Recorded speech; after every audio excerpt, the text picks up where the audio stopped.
Hello students. Today we'll be discussing a different topic in grammar, which what we call relative clauses.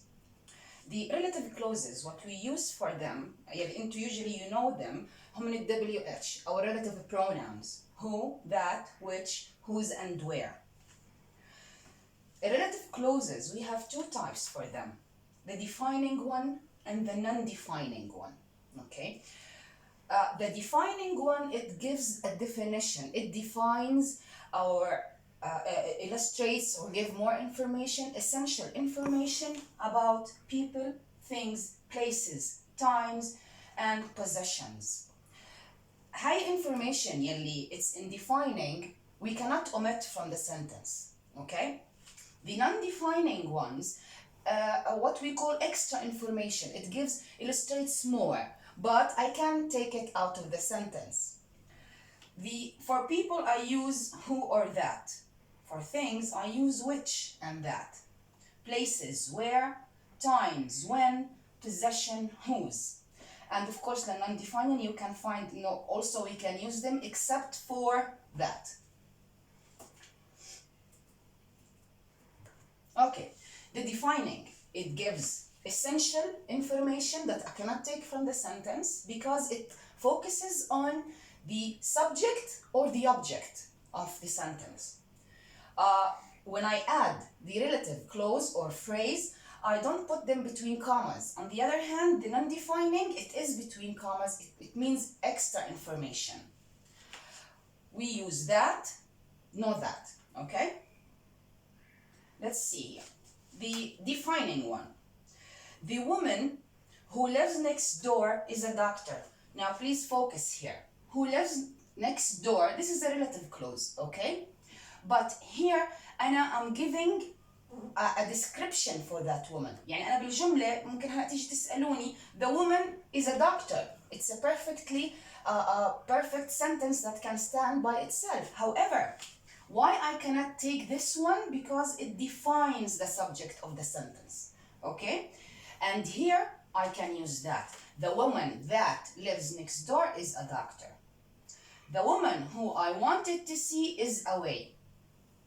The woman who I wanted to see, I'm defining the woman with seeing her. She is away. Let's see here the differences.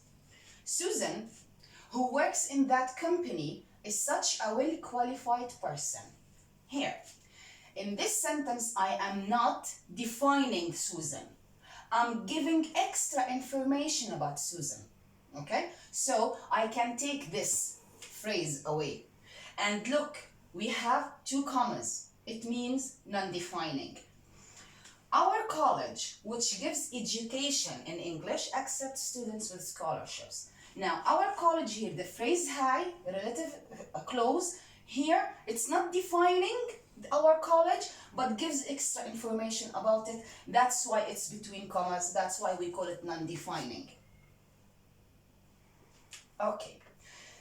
Here's very important. Relative clauses as sentence modifiers. As I said, when it gives a description, okay, or gives extra information, it's non-defining. But here, it's very important because sometimes we use it to comment on the sentence. Let's see how. They didn't bring any food, which is unusual since they always bring snacks. Now, I have added this in order to comment on the whole sentence.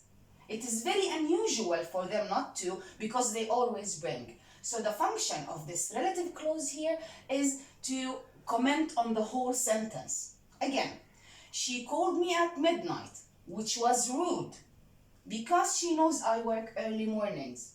Again, which was rude is to comment on the whole sentence. This is now important. I have some usage of which usually we use them in very formal style of the language. The house, the roof of which is broken, should be mended. Okay? The English book, the exercises of which are bit hard gives through explanation about grammar.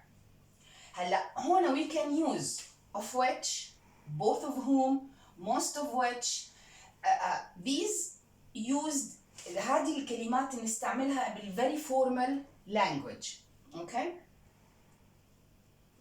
Now, please, I'll be attaching a worksheet, a grammar worksheet, and a comprehension worksheet.